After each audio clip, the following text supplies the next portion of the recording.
Bonsoir Jacques Attali. Bonsoir. Merci d'être sur notre plateau. Vous présidez Planète Finance. Évidemment, vous êtes l'ancien conseiller de François Mitterrand. Vous êtes le cœur à gauche et vous avez souvent souligné votre soutien à François Hollande. Vous avez publié un éditorial dans l'Express intitulé « Nationaliser l'État, c'est un coup de colère » où vous vous dites « Mais qu'est-ce que c'est que cette idée de nationalisation ? C'est une instrumentalisation politique d'une idée. Bon, qu'est-ce qui se passe ? Pourquoi cette déception, à votre avis? Elle était prévisible, cette déception des syndicalistes? Ouais, on marche sur la tête.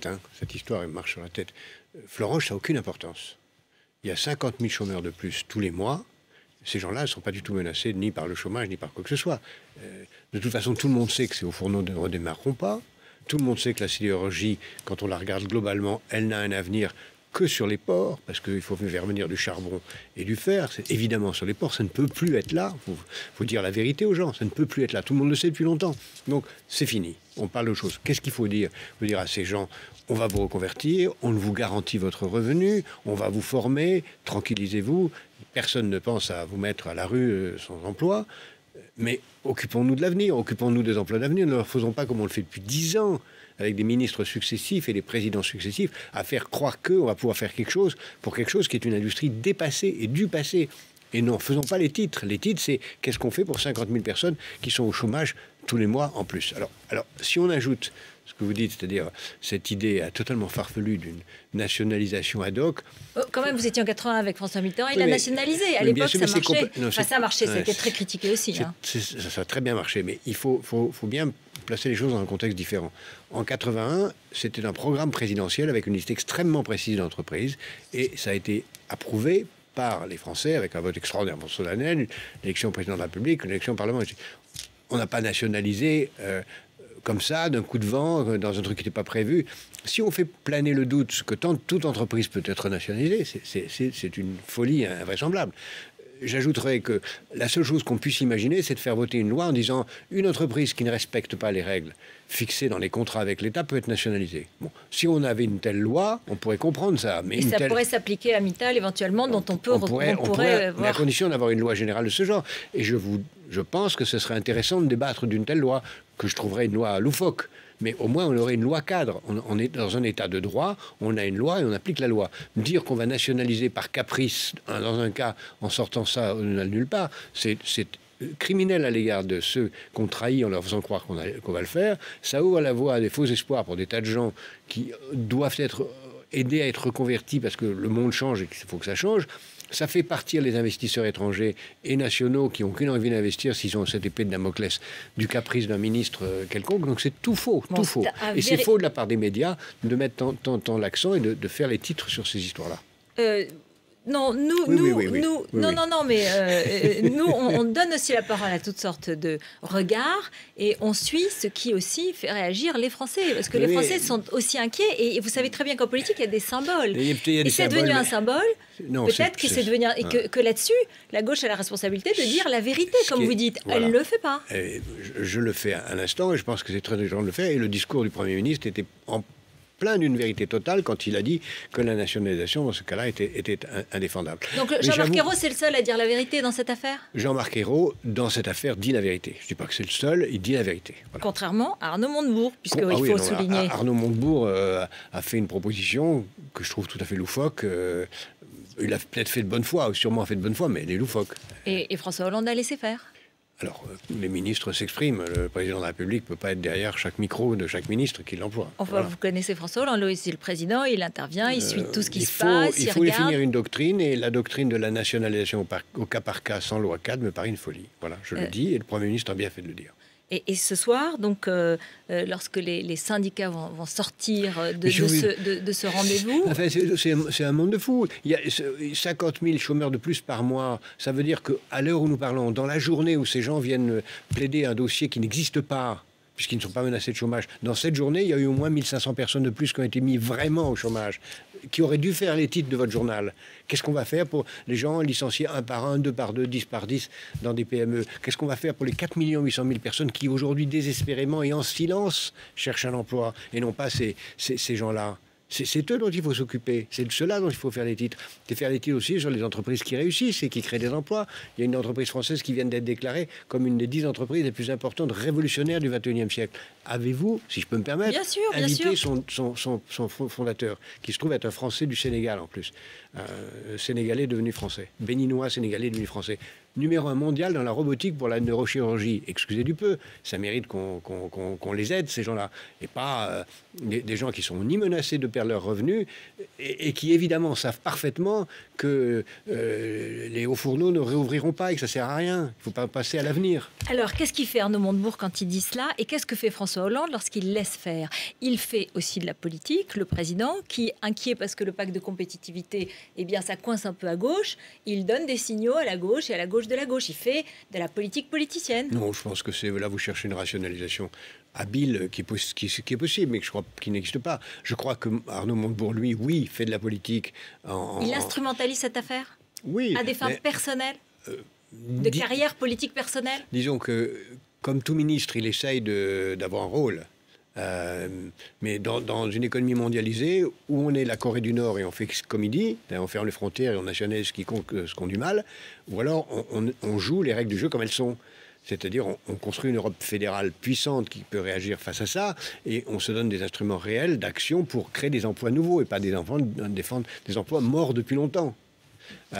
Alors quand on dit ça, ou on est de bonne foi et incompétent, ou on n'est pas de bonne foi, je vous laisse choisir.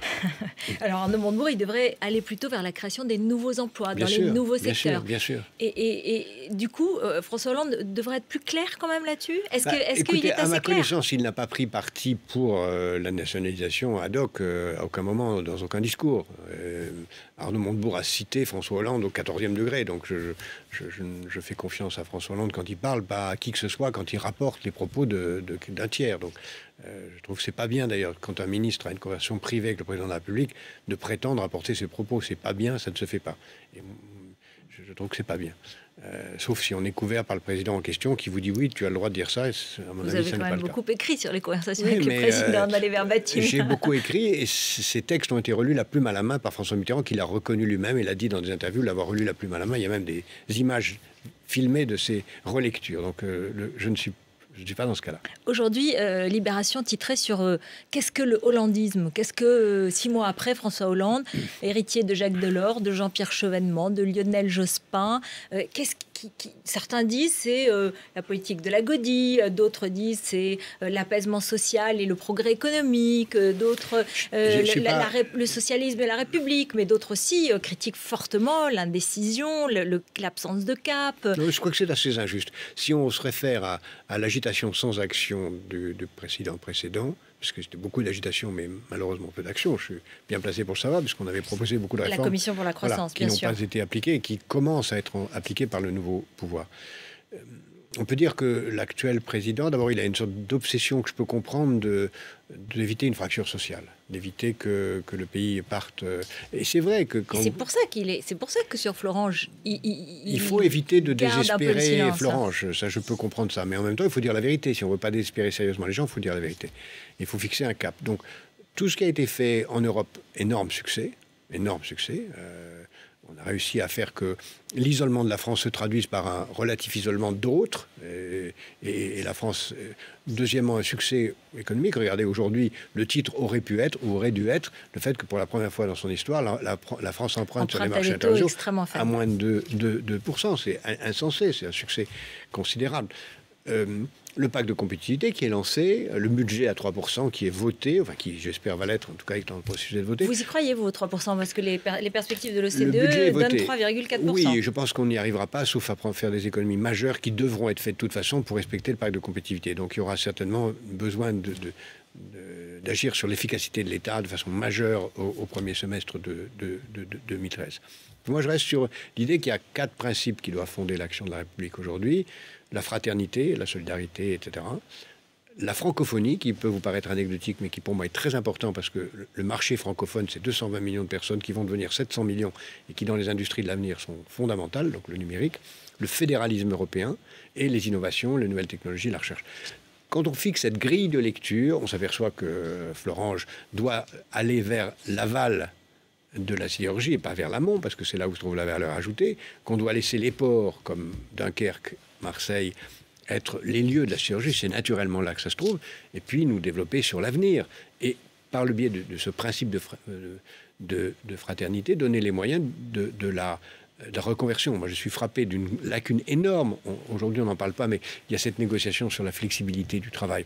On en va parler avec Michel Sapin, qui était à votre place il y a 2 jours. Mais ce qui est terrible, c'est que Michel Sapin n'a pas dans son mandat, et je crains qu'il n'en soit pas très volontaire, mais j'espère qu'il va l'être, d'inclure la formation professionnelle dans le débat. Parce que la formation permanente, 40 et quelques milliards, n'est pas dans la négociation.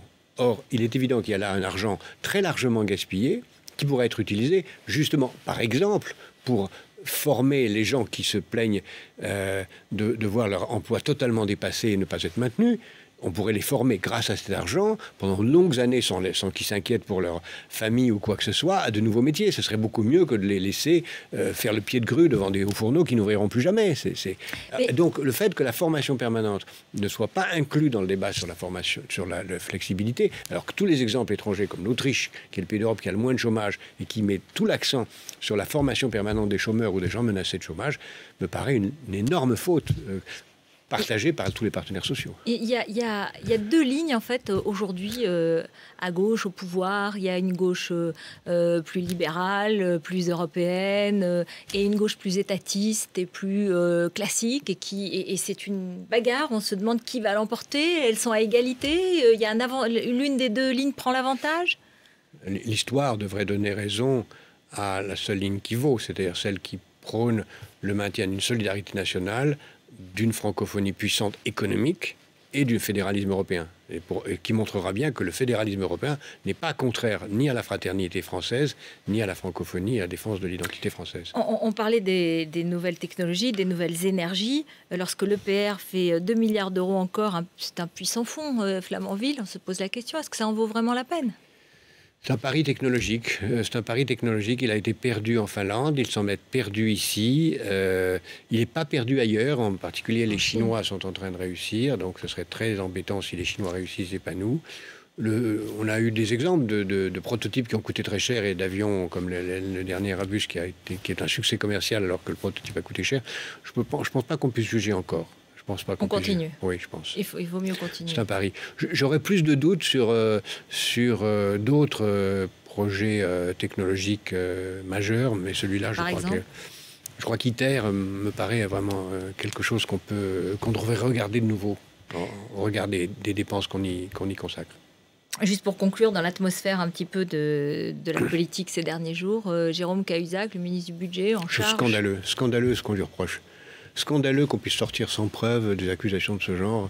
Jérôme est un ami. Il a eu la gentillesse de m'inviter vendredi dernier à venir faire une conférence sur Diderot, mon dernier livre à Villeneuve-sur-Lot. C'est un ami, et à moins que ces gens-là soient capables de fournir la moindre preuve, ce qui n'est pas encore le cas, Jérôme est évidemment un homme honnête, un grand ministre qui a le courage de s'opposer à tous ceux qui sont des laxistes extrêmes, et il a évidemment tout mon soutien.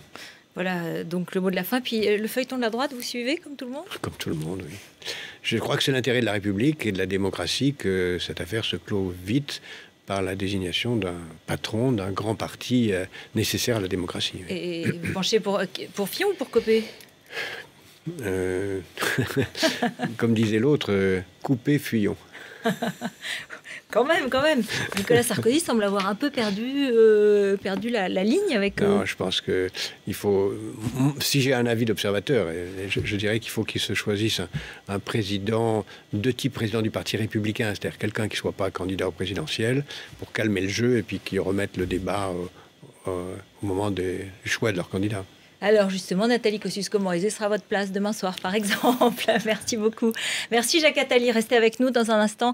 C'est Bruno Jeudi et du JDD et Thierry Arnaud de BFM TV. On va continuer à commenter l'actualité avec eux. Et c'est le journal de Rachid Embarki, bien sûr.